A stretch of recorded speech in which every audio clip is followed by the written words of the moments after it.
sacrifice, tu es venu mourir pour moi tous les jours. Je pense au nom de ta vie, à toi encore je reviens. Et à toi encore je reviens. Je reviens au pied de la croix que tu t'es donné. Ta grâce inonde mon cœur, je suis brisé. Je reviens te dire merci. Je reviens pour consacrer ma vie.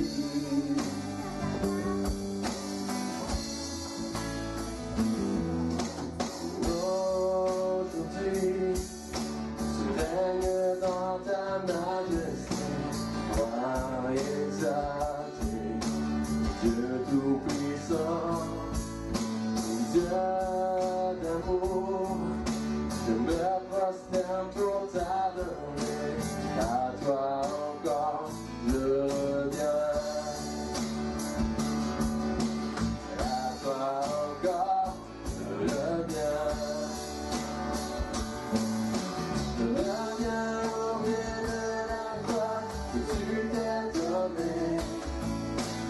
Ta grâce inonde mon cœur, je suis brisé. Je reviens te dire merci. Je reviens pour consacrer ma vie.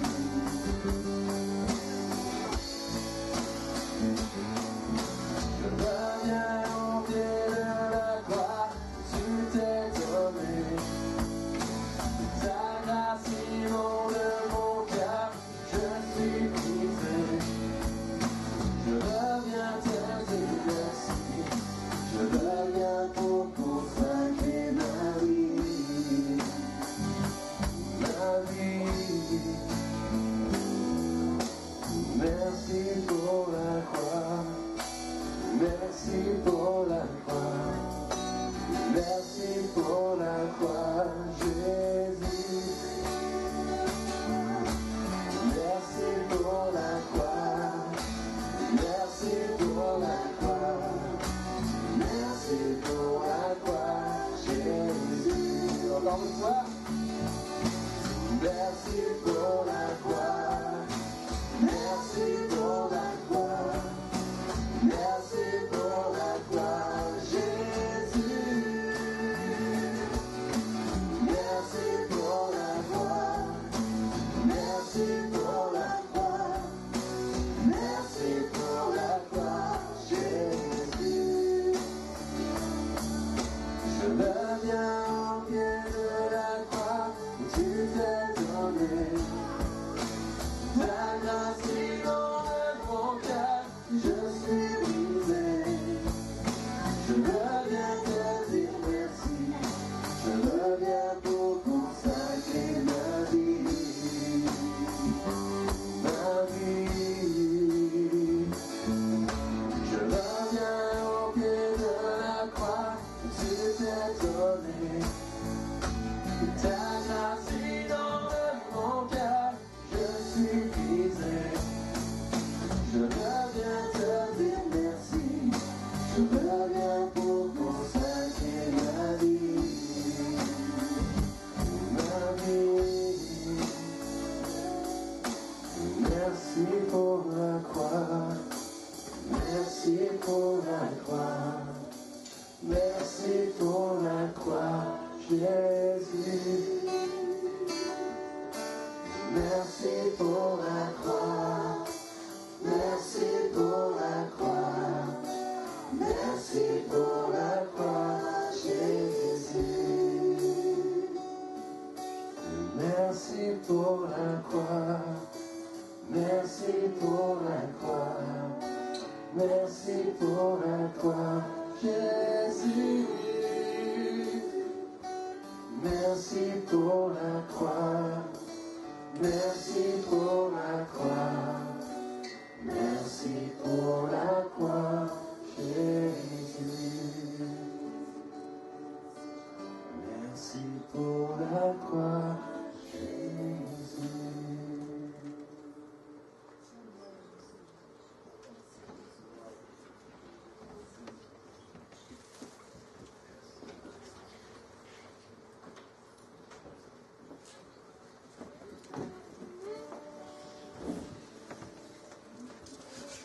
sauveur merveilleux, je possède.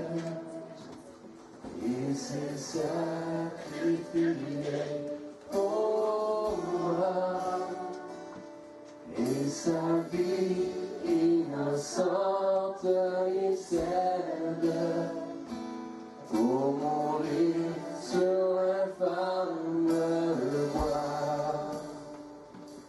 Il renonce à la gloire céleste pour le plan rédempteur de Dieu.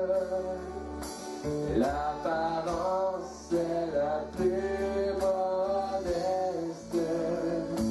Oh, quel prix pour me rendre heureux. Attaché à la croix pour moi. Attaché à la croix pour moi. Il a pris mon péché, il m'a délivré. Attaché à la croix pour moi.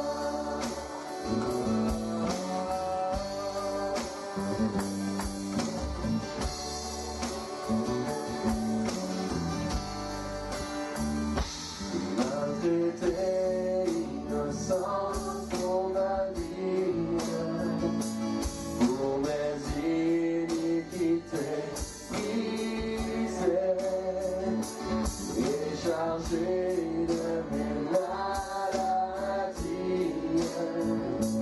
Il mourut pour guérir, sauver, attaché à la croix pour moi. Attaché à la croix pour moi. Il a pris mon péché, il m'a délivré.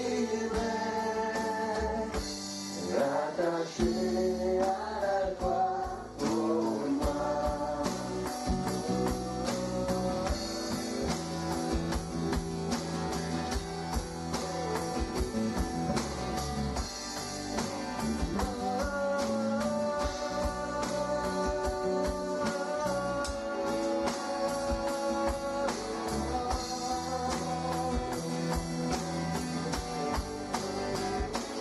Attaché à la croix pour moi.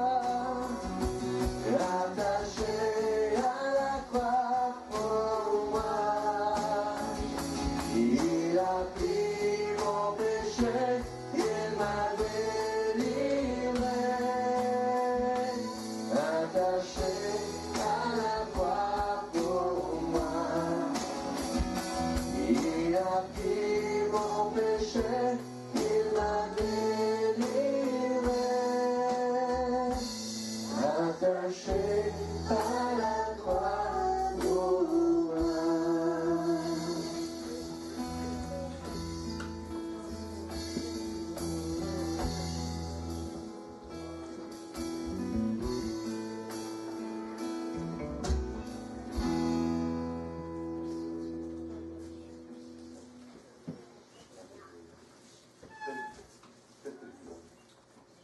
Quel privilège de savoir que Jésus a été attaché à la croix pour chacun d'entre nous. Il a pris sur ses épaules nos péchés, nos iniquités. Et c'est ce qui est merveilleux dans la foi en Jésus-Christ. Merci le groupe.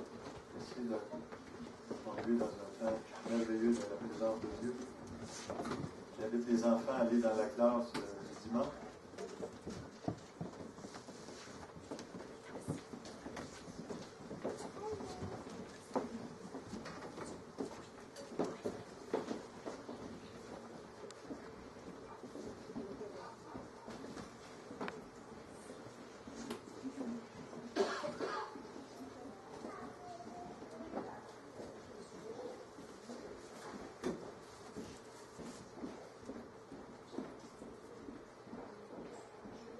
J'ai une très grande surprise à vous dire. Jésus est vivant. Il est ressuscité des morts. Et il vit toujours. celui qui intercède auprès du Père pour ta cause et ma cause. Imagine. Et c'est ça qui fait que le jour de la résurrection est un jour de victoire, un beau jour, un jour de joie. Et non pas un jour de deuil, un jour où on peut se réjouir dans le Seigneur. Et ça, c'est merveilleux dans la foi de pouvoir vivre ces opportunités-là, ces privilèges-là. Et j'aimerais aujourd'hui vous dire, est-ce qu'on peut encore en 2017 croire dans la puissance de la résurrection? Nous avons besoin d'y croire si nous voulons que l'espérance dans laquelle nous vivons ici-bas puisse être ravivée par l'Esprit de Dieu. Et j'aimerais pour cela tourner, si vous voulez bien tourner avec moi dans l'Évangile de Jean, chapitre 20, à partir du verset 1. J'aimerais lire les Saintes Écritures ici jusqu'au verset 18, qui est un extrait de le jour de la résurrection. Le premier jour de la semaine, Marie de Magdala se rendit au sépulcre dès le matin, comme il faisait encore obscur, et elle vit que la pierre était ôtée du sépulcre. Elle courut vers Simon-Pierre et vers l'autre disciple que Jésus aimait, et leur dit, « Ils ont enlevé du sépulcre le Seigneur, et nous ne savons où ils l'ont mis. » Pierre et l'autre disciple sortirent et allèrent au sépulcre. Ils couraient tous deux ensemble. Mais l'autre disciple courut plus vite que Pierre et arriva le premier au sépulcre. S'étant baissé, il vit les bandes qui étaient à terre, cependant il n'entra pas. Simon-Pierre, qui le suivait, arriva et entra dans le sépulcre. Il vit les bandes qui étaient à terre. Et le linge qu'on avait mis sur la tête de Jésus, non pas avec les bandes, mais plié dans un lieu à part. Alors l'autre disciple qui était arrivé le premier au sépulcre entra aussi, et il vit, et il crut. Car il ne comprenait pas encore que selon l'Écriture, Jésus devait ressusciter des morts. Et les disciples s'en retournèrent chez eux. Cependant, Marie se tenait dehors près du sépulcre et pleurait. Comme elle pleurait, elle se baissa pour regarder dans le sépulcre. Et elle vit deux anges vêtus de blanc, assis à la place où avait été couché le corps de Jésus, l'un à la tête, l'autre aux pieds. Il lui dit, « Femme, pourquoi pleures-tu? » Elle leur répondit, « Parce qu'ils ont enlevé mon Seigneur et je ne sais où ils l'ont mis. » En disant cela, elle se retourna et elle vit Jésus debout, mais elle ne savait pas que c'était Jésus. Jésus lui dit, « Femme, pourquoi pleures-tu? Qui cherches-tu? » Elle pensait que c'était le jardinier, lui dit, « Seigneur, si c'est toi qui l'as emporté, dis-moi où tu l'as mis, et je le prendrai. » Jésus lui dit, « Marie. » Elle se retourna et lui dit en hébreu, « Rabboni », c'est-à-dire maître. Jésus dit, « Ne me touche pas, car je ne suis pas encore monté vers mon Père. Mais va trouver mes frères et dis-leur que je monte vers mon Père et votre Père, vers mon Dieu et votre Dieu. » Marie de Magdala alla annoncer aux disciples qu'elle avait vu le Seigneur et qui lui avait dit ces choses. Père Céleste, aujourd'hui, nous voulons te remercier pour ta parole et qu'elle puisse être une source d'inspiration pour chacun d'entre nous afin que nous puissions épuiser les vérités essentielles de ce que tu as partagé dans l'histoire de l'humanité, ce jour glorieux où ce que toi qui étais mort, t'es revenu à la vie. Merci que tu es celui qui aujourd'hui encore vit et que tu veux nous donner aujourd'hui de goûter comment tu es bon. Je te prie, Père, dans le nom précieux de Jésus. Vous savez, les textes bibliques nous démontrent avec exactitude que la résurrection de Jésus-Christ est l'une des deux vérités fondamentales de l'Évangile. Et si nous nions la résurrection de Jésus-Christ, votre foi en Dieu est vaine. La résurrection du Seigneur Jésus-Christ est le fait le plus important du christianisme. Et si tu veux vraiment connaître, si tu veux connaître davantage la personne du Seigneur Jésus-Christ en tant que croyant, tu peux vraiment puiser dans la puissance de sa résurrection.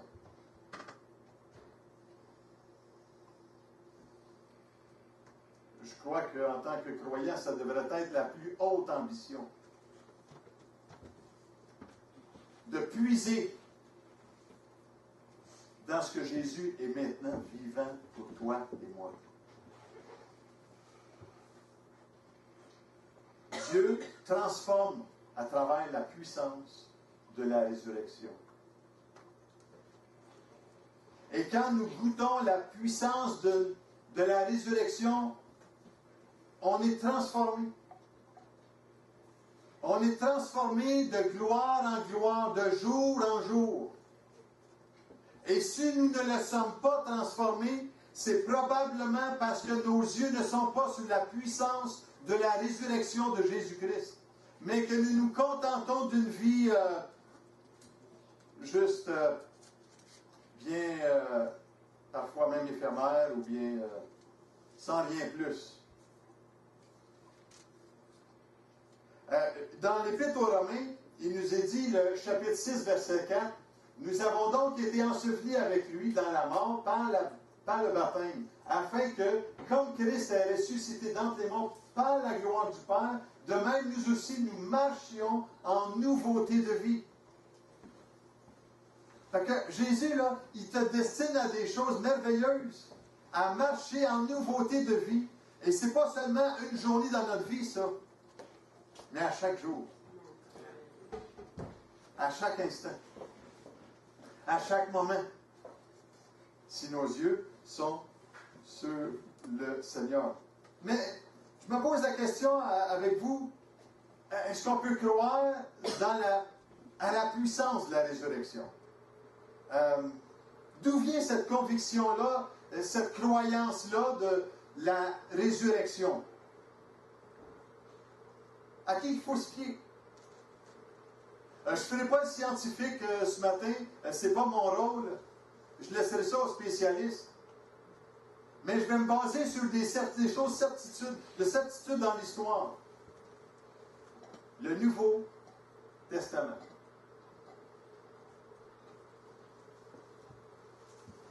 Et pour le prouver, nous allons voir certaines comparaisons des 4 évangiles dans le Nouveau Testament, Matthieu, Marc, Luc et Jean. Et on va remarquer qu'il y a certainement des similarités entre les évangiles et aussi dans les épîtres de Paul. Et je crois que ça peut nous aider à pouvoir approfondir et détailler les textes qui font un tout harmonieux. Il s'agit de lui.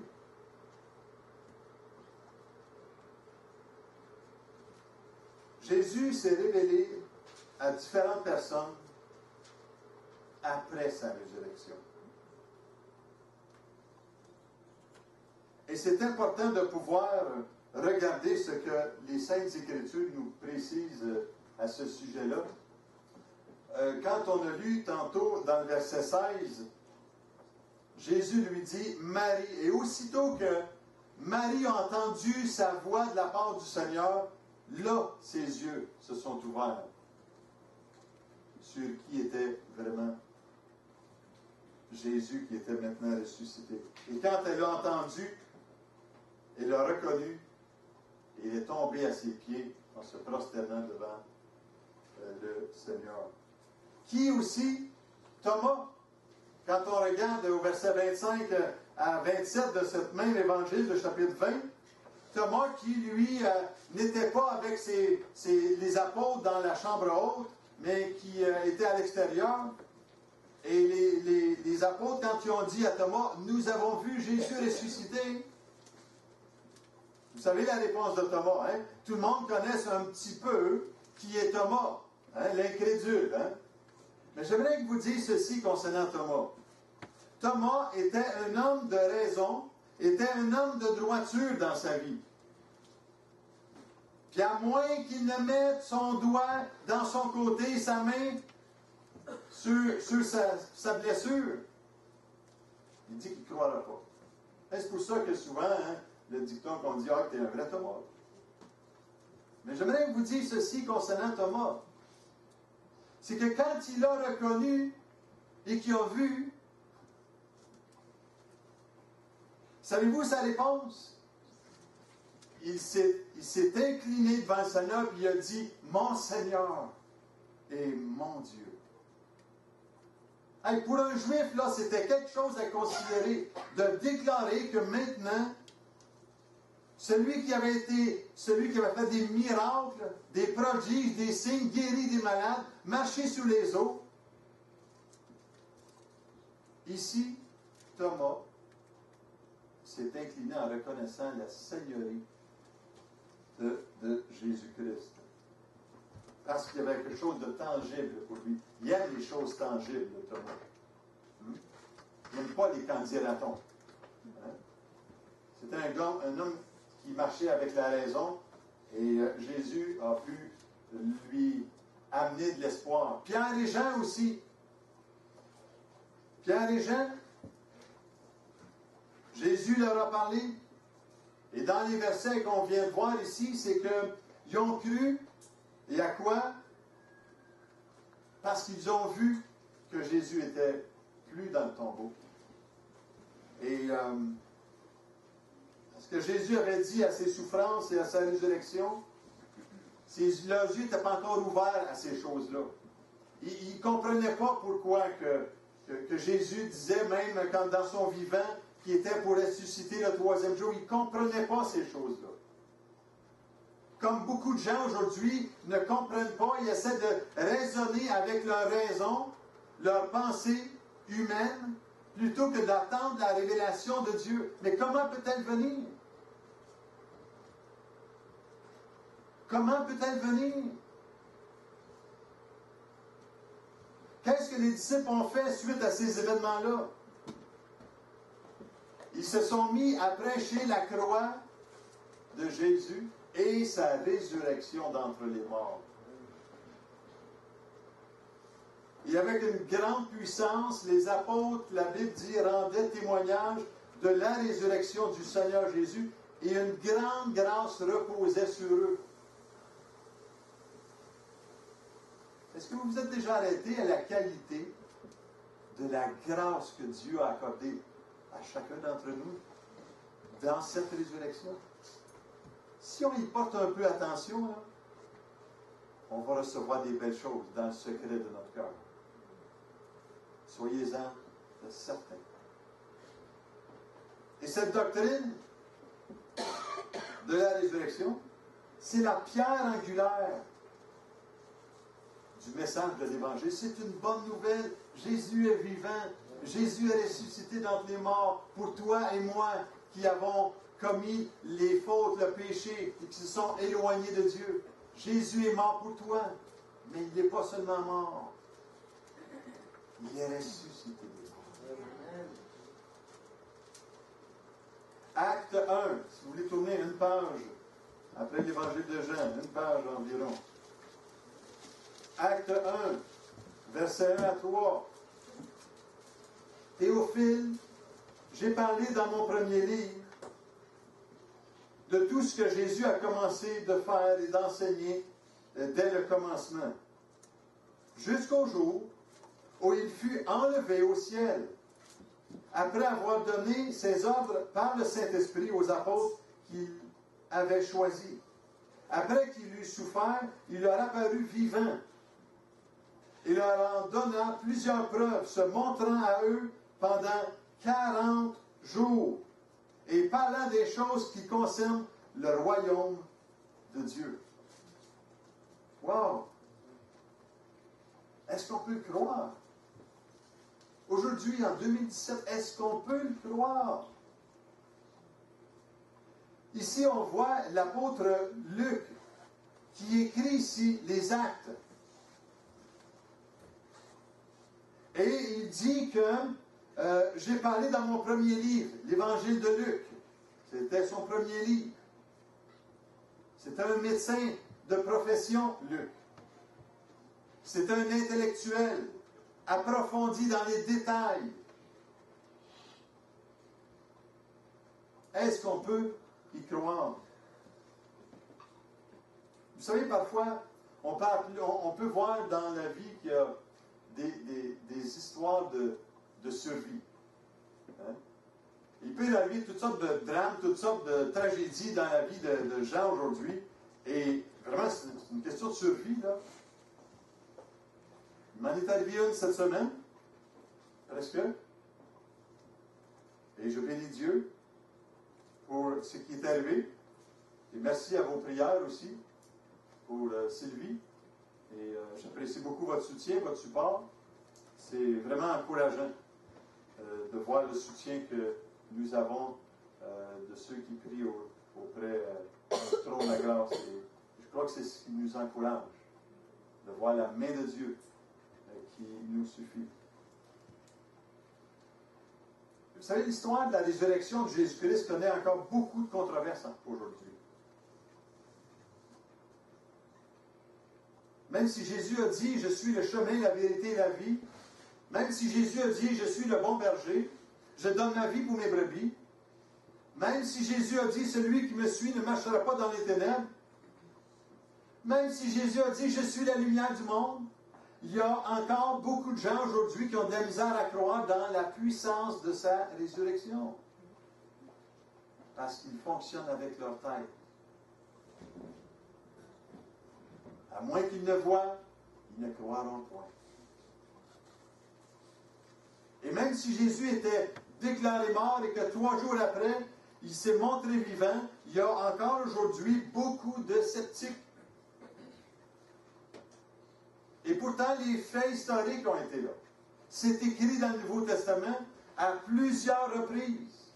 Chose qu'on ne pourra pas voir aujourd'hui, c'est certain.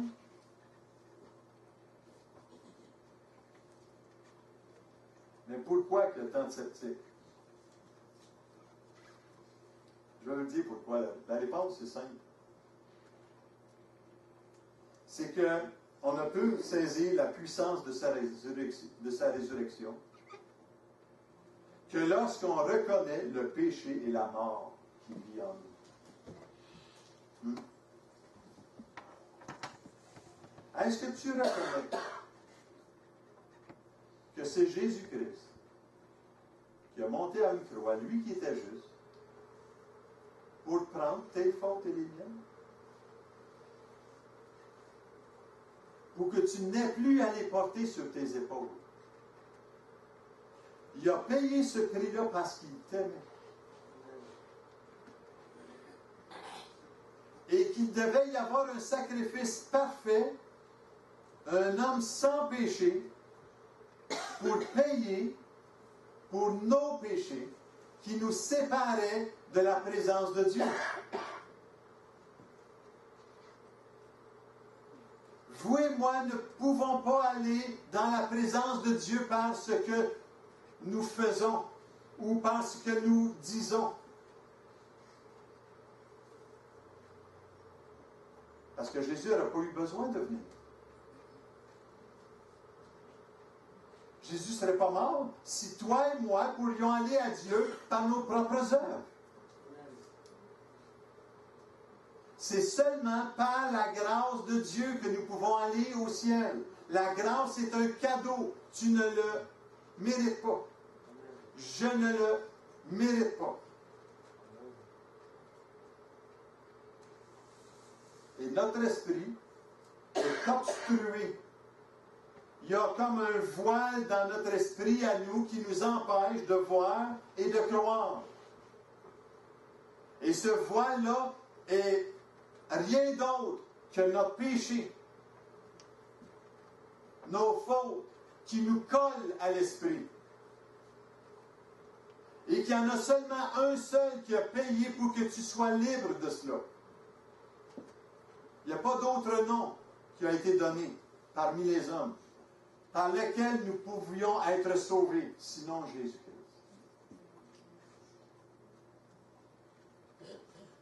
Et Jésus s'est révélé à plusieurs reprises, à plusieurs témoins, et j'aimerais ça lire encore, tantôt on le lit dans Acte 1, mais dans 1 Corinthiens, j'aimerais qu'on puisse tourner ensemble dans ce livre où ce que l'apôtre Paul explique ce qui est arrivé. 1 Corinthiens, chapitre 15, versets 1 à 9, et je vais le lire rapidement pour vous. Je vous rappelle, frères, l'évangile que je vous ai annoncé, que vous avez reçu, dans lequel vous avez persévéré et par lequel vous êtes sauvés, si vous le retenez dans les termes où je vous l'ai annoncé. Autrement, vous auriez cru en vain. Je vous ai enseigné avant tout, comme je l'avais aussi reçu, que Christ est mort pour nos péchés, selon les Écritures, qu'il a été enseveli et qu'il est ressuscité le troisième jour, selon les Écritures, et qu'il est apparu à Céphas, c'est-à-dire Pierre, puis aux 12. Ensuite, il est apparu à plus de 500 frères à la fois, dont la plupart sont encore vivants, c'est-à-dire dans le Nouveau Testament, et dont quelques-uns sont morts au moment où ce que l'apôtre Paul est en train d'écrire cette épître-là. Ensuite, il est apparu à Jacques, puis à tous les apôtres. Après eux tous, il m'est aussi apparu comme à l'avorton, car je suis le moindre des apôtres. Et je ne suis pas digne d'être appelé apôtre parce que j'ai persécuté l'Église de Dieu. La résurrection de Jésus-Christ est précisée plus de 104 fois dans le Nouveau Testament. C'est écrit dans l'histoire. Et pourtant, il y a encore des sceptiques. J'aimerais vous dire, les sceptiques seront confondus. Parce que ma croyance dans le Dieu de la Bible, ce n'est pas une fantaisie. C'est une foi réelle dans des faits réels dans l'histoire de l'humanité. Sans la résurrection, la crucifixion n'a plus de sens. C'est vain. La croix est vaine si la résurrection n'a pas eu lieu. Dans 1 Corinthiens, chapitre 15, encore verset 19, la résurrection de Jésus-Christ est précisée, cela je l'ai dit, plus de 104 fois. Si Christ n'est pas ressuscité, votre foi est vaine, vous êtes encore dans vos péchés. Dis-moi, est-ce qu'il y a encore des problèmes avec le péché dans ta vie? Toute ta vie, tu auras des problèmes avec tes péchés. Mais quand tu viens qu'à les réaliser, tes péchés, s'ils te collent encore à la peau, c'est que tu n'as pas plongé tes regards dans la puissance de la résurrection de Jésus-Christ. J'aimerais juste t'en informer ce matin. Parce que Jésus t'appelle à marcher dans la puissance de sa résurrection. Vous êtes avec moi ce matin? Ma vie a été transformée à cause du sacrifice de Jésus-Christ sur la croix et de sa résurrection d'entre les morts. J'aime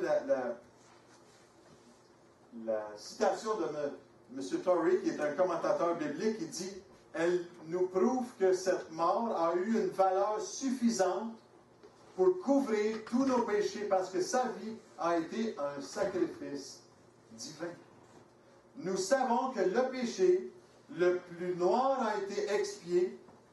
Mon péché peut s'élever au niveau des plus hautes montagnes, mais le sacrifice qui le couvre est aussi haut. qu'elle est plus aux cieux. Ma culpabilité peut être aussi profonde que l'océan. Mais l'expiation qui l'engloutit est aussi profonde que l'éternité. Félicitations.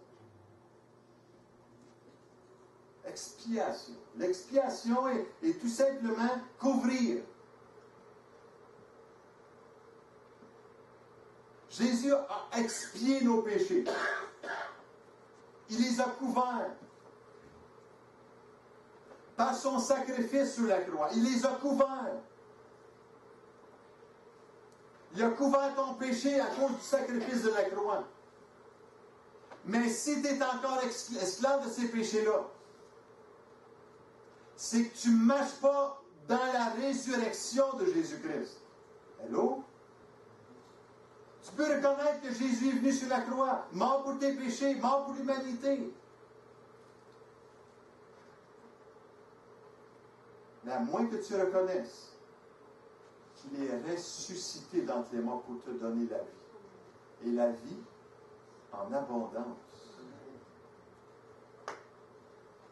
Remarque bien les textes bibliques que je vais mentionner ici. 1 Pierre, l'apôtre Pierre dit dans 1 Pierre 2, 24, « Lui qui a porté nos péchés en son corps sur la bois, afin que, mort à nos péchés, nous vivions pour la justice, lui dont la meurtrissure vous a guéri. » 1 Pierre, chapitre 3, encore l'apôtre Pierre, chapitre 3, verset 18. « En effet, Christ aussi est mort une seule fois pour les pécheurs, lui juste pour des injustes, afin de vous amener à Dieu. Mis à mort selon la chair, il a été rendu vivant selon l'Esprit. »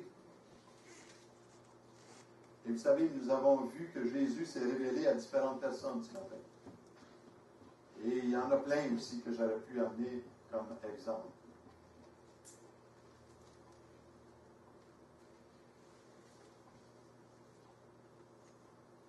Mais est-ce qu'il peut te révéler cela à toi, aujourd'hui, qui m'écoute? Est-ce qu'il peut te révéler à toi, personnellement, qu'il est la résurrection et la vie? Moi, je te dirais que oui. Mais il y a une condition aussi. Il y a une condition. Oui, Jésus a la puissance et le pouvoir de sauver et libérer ton cœur qui est esclave de ton propre péché, de tes propres fautes. Mais il peut t'accorder une transformation à l'intérieur. Okay? Le Saint-Esprit dépose dans notre cœur une espérance vivante. Il y a de l'espoir dans ce monde. Non pas dans l'économie. Non pas dans ce que la religion peut faire. Mais dans ce que Jésus a fait pour toi. Il y a de l'espoir. Si tes yeux sont sur lui. J'aime tellement ce verset-là, et je l'ai écrit encore pour vous. Or, l'espérance ne trompe pas, parce que l'amour de Dieu est répandu dans nos cœurs par le Saint-Esprit qui nous a été donné. C'est gravé même sur les murs de l'Église, ici à l'intérieur.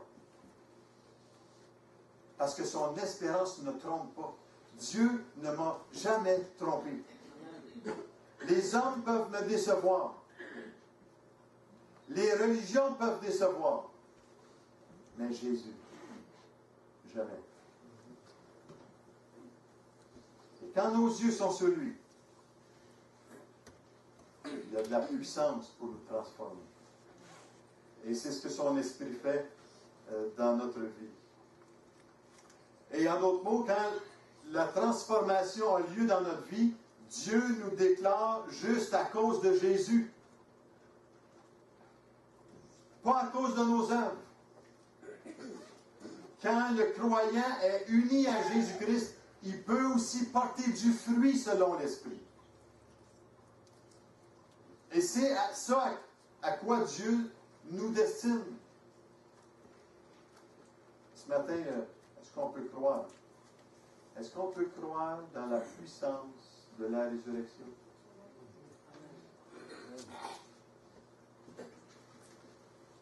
Et Dieu qui a ressuscité le Seigneur, la Bible dit, nous ressuscitera aussi par sa puissance. Wow! Romains chapitre 8, verset 11, qui nous dit, « Et si l'Esprit de celui qui a ressuscité Jésus d'entre les morts habite en vous, celui qui a ressuscité Christ d'entre les morts rendra aussi la vie à vos corps mortels par son Esprit qui habite en vous. » Wow, quelle déclaration! 2 Corinthiens, chapitre 4, verset 14, « Sachant que celui qui a ressuscité le Seigneur Jésus nous ressuscitera aussi avec Jésus et nous fera paraître avec vous en sa présence. » Wow, quelle déclaration! Je crois dans ce que la parole de Dieu me dit. Je crois dans l'inspiration de ce que l'Esprit est en train de faire aujourd'hui et de semer dans ton cœur la puissance d'une vie ressuscitée. Et celui qui frappe à ton cœur, je l'appelle l'Esprit de Dieu, l'Esprit Saint qui veut t'attirer à lui, pour que tu déposes aux pieds du Seigneur tes fautes, tes péchés, tes manquements, tes erreurs, tes maladies, tes conflits, tes projets. Peu importe.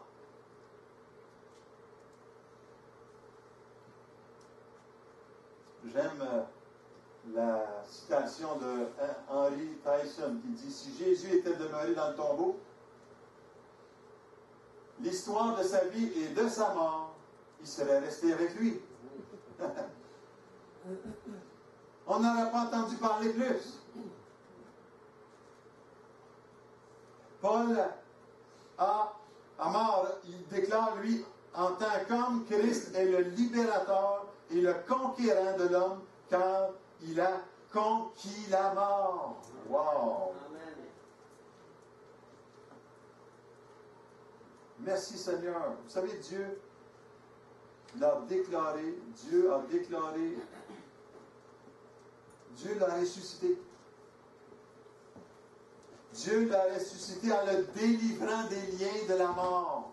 La mort n'a même pas eu pouvoir sur lui, parce qu'il était impossible que la mort même le retienne, parce qu'il est vivant pour toujours.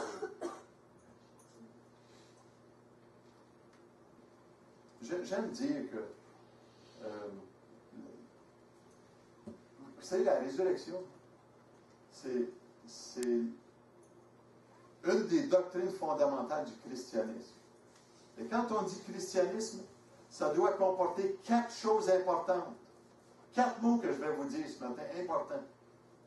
Quand on annonce l'évangile de la bonne nouvelle, le premier pilier, c'est l'incarnation, la naissance de Jésus. Dieu s'est incarné en chair dans la personne de Jésus-Christ. Deuxième déclaration fondamentale, c'est la mort. Jésus est né pour mourir,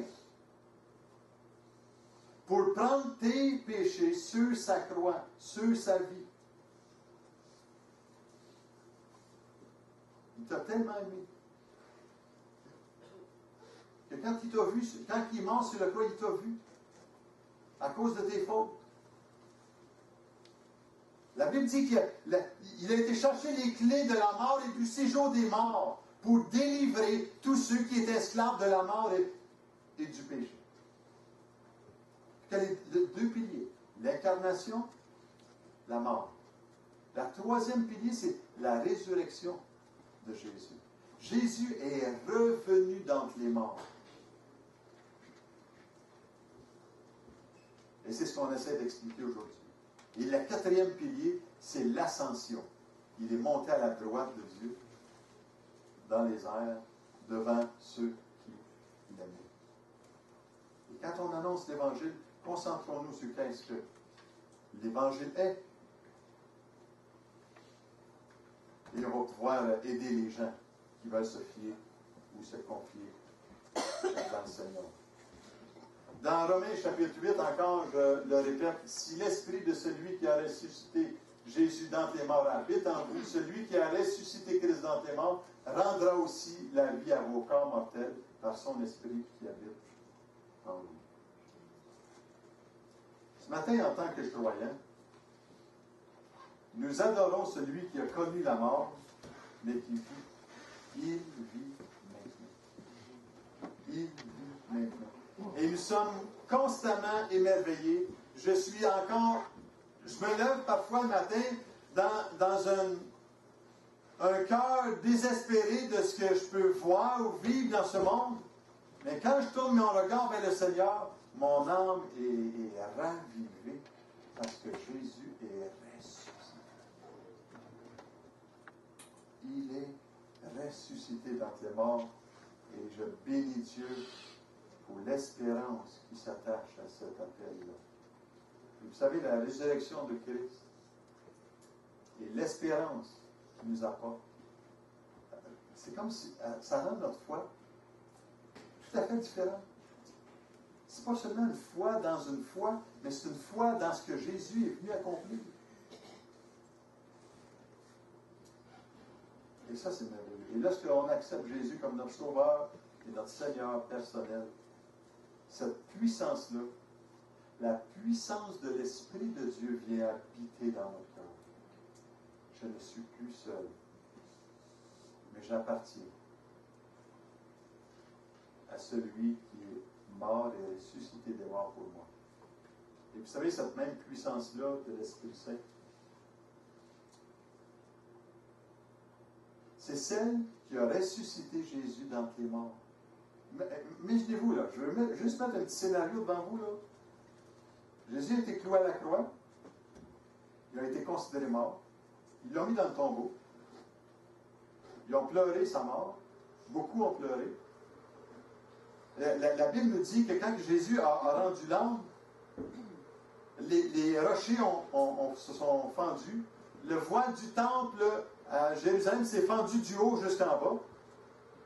Il y a des personnes qui étaient mortes qui ont ressuscité juste par sa mort. Mais ils ont décroché Jésus de la croix. Ils l'ont emmené dans le tombeau. Ils l'ont placé là, entouré de bandelettes. La Bible dit qu'il a été 3 jours. Mais que son corps n'a pas connu la corruption. Et quand son corps était inanimé, dans le silence, d'aucun bruit, il n'y a rien qui semblait se passer. L'Esprit de Dieu est venu. Le Père Céleste est venu dans ce lieu silencieux. Et il est venu souffler dans le corps. Un souffle. Et Jésus, le corps de Jésus est revenu à la vie. Ça m'étonne. Vous savez, le même esprit qui est venu souffler sur le corps de Jésus,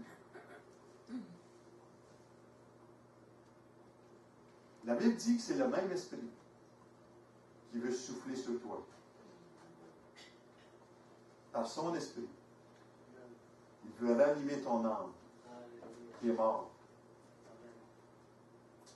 Mort dans ses péchés, mort dans ses convoitises, mort dans ses défaites. Jésus veut te ramener à la vie abondante, la vie selon Dieu. Il veut ranimer ton esprit. Et c'est seulement en considérant ce que Jésus a fait pour toi que tu pourras vraiment vivre, pas seulement entendre le message de la puissance de la résurrection, mais vivre dans la puissance de la résurrection. Moi, mon désir, là, savez-vous c'est quoi? C'est de vivre dans sa puissance. Amen. Pas seulement être informé de ce que, oui, je sais que Jésus est venu. Je veux qu'il y ait quelque chose qui se passe dans ma vie. Je veux qu'il y ait des changements dans ma vie. Je ne sais pas si vous êtes comme moi, mais on a besoin de changer à l'image de Dieu, n'est-ce pas? Amen. J'aimerais inviter le groupe. On va terminer avec un chant. J'aimerais vous encourager, que vous puissiez puiser dans cette source de puissance que Dieu veut que vous expérimentiez. Dieu veut t'accorder une vie abondante et la résurrection, c'est vraiment un fait historique. Je n'ai rien inventé aujourd'hui. Je n'ai rien dit qui a déjà été dit. Et mon désir, c'est pas essayer d'épater la galerie. Mon désir, c'est que tu puisses vivre, toi, dans la puissance d'une vie ressuscitée. Une vie nouvelle, une vie qui est changée. Je veux juste te dire, c'est en laissant de la place à Jésus dans notre vie. C'est ça que la vie peut changer. Jésus est vivant. Il est réellement vivant. Je suis vivant parce que Jésus, il est vivant.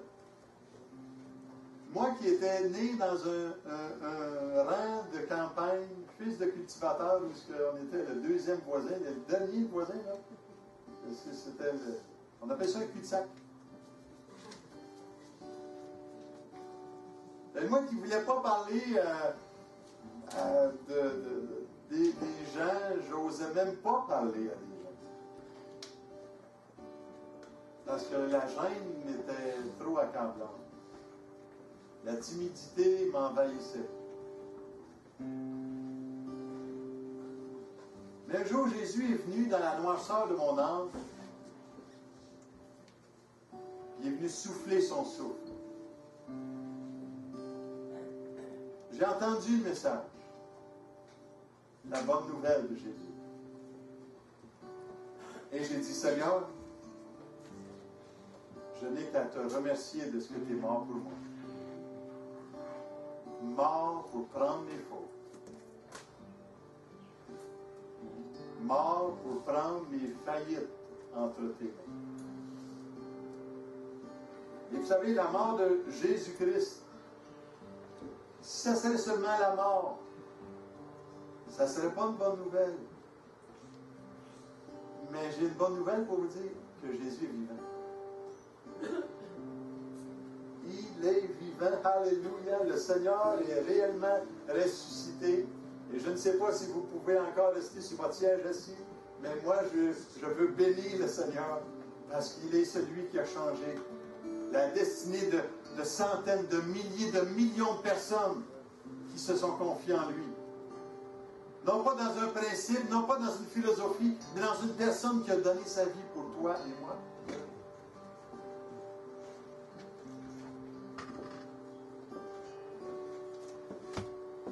J'ai retenu une réflexion ici qui dit « Vivez comme si Christ était mort hier, ressuscité ce matin et revenait demain. » Si tu vis de cette façon-là, tu ne te tromperas pas dans la victoire que Dieu a pour toi aujourd'hui. Je vais te le dire. Et si vous aimez avoir un peu plus de précision peut-être sur l'importance de Pâques, c'est quoi la Pâques? Des fois, on oublie un petit peu, laissez-moi vous dire que c'est bien loin du petit poussin et du petit chocolat de Pâques. On est bien loin de ça concernant la fête de Pâques. Alors, la société a changé, bouleversé, toutes sortes de choses pour éliminer Dieu et le faire oublier Dieu. Mais je veux juste te dire, Jésus, aujourd'hui, il veut parler à ton cœur. Il veut te faire comprendre qu'il est mort et ressuscité des morts pour toi. Si tu as été la seule personne ici-bas sur terre, dans ta condition de pécheur, devant Dieu, Dieu aurait envoyé son Fils, Jésus, mourir pour prendre tes fautes sur ses épaules. Je ne sais pas s'il y en a qui connaissent ce feuillet-là. La vraie signification de Pâques, la vraie fête de Pâques. C'est quelques petits extraits de pensée sur Pâques. C'est 5 jours où il y a vraiment des belles petites réflexions. Et c'est tout à fait gratuit, j'en ai plusieurs disponibles. Et si vous aimeriez en avoir un, laissez-nous vos coordonnées. Venez me voir. Appelez-moi au Centre chrétien d'Amqui. Ou bien allez sur info-centrechrétiendamqui.com et écrivez-moi. Et ça me fera plaisir de pouvoir vous envoyer cet extrait, la vraie fête de Pâques. Moi, je l'ai assez parlé ce matin. Je veux juste laisser la place à l'Esprit de Dieu encore. Et à travers un chant qui le groupe va nous emmener, qui dit « Il est ressuscité ». Et j'aimerais qu'on puisse simplement s'approcher du Seigneur et permettre au Saint-Esprit de pouvoir laisser l'Esprit de Dieu vous libérer.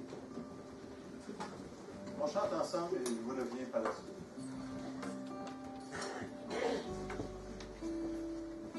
Il est ressuscité et maintenant je vis en lui avec son sang précieux.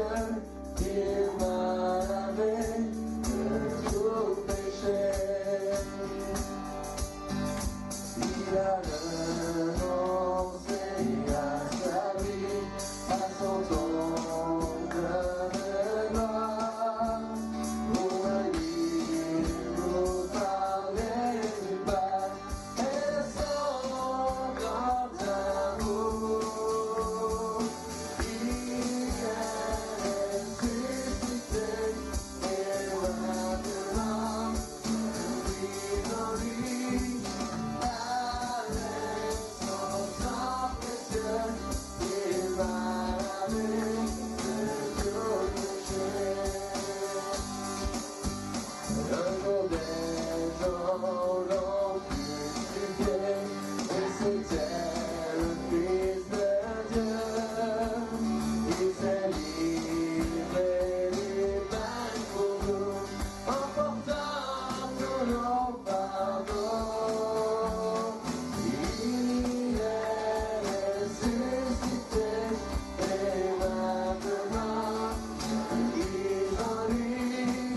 Avec son sang précieux, il m'a lavé de tout péché. Pardonné, réconcilié, j'ai reçu le salut, gratuitement justifié par lui. C'est sauveur, c'est Jésus.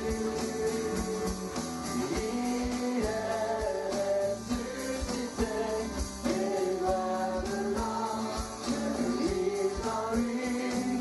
Avec son sang précieux, il m'a lavé de tout péché. Il est ressuscité et maintenant je vis en lui. Avec son sang précieux, il m'a lavé de tout péché. Il est ressuscité et maintenant je vis en lui. Avec son sang précieux, il m'a lavé de tout péché.